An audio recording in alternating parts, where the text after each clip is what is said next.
Tomorrow during our service, we'll be singing Great is Thy Faithfulness. This beloved hymn is also Pastor Gail's favorite hymn. In the case of this piece of music, the words were written first by a songwriter named Thomas Chisholm, who then sent the words to William Runyon of the Moody Bible Institute to write the music to go with the words. I get asked a lot by folks, which one usually comes first, the music or the lyrics? The answer is both, as sometimes I've worked from someone else's lyrics and written a piece, or I'll write a piece of music and find a poem to go with it, or ask someone else to write the lyrics to go with it. So it can really happen either way. At any rate, William Runyon must have found these words absolutely amazing. He wrote a tremendous piece of music around these beautiful words.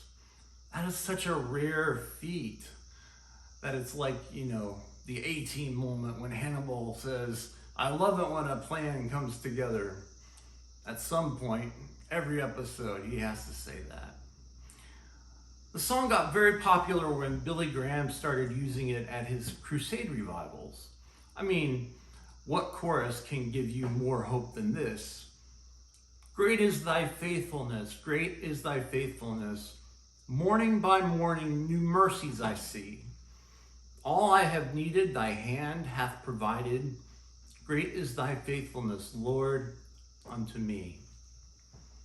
Now, not being a morning person, tomorrow I'm going to wake up with a note by my bed to think of God's gifts, of those new mercies his hand hath provided.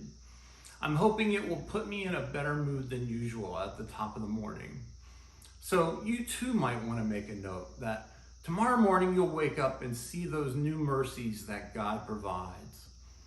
The song says, morning by morning, new mercies I see. So maybe we can keep that note there for a bit and see if it improves our relationship with God.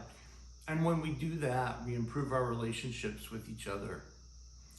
When Pastor Gail told me her favorite hymn was Great is Thy Faithfulness, I immediately wrote an arrangement for her. So I'm going to play that for you now.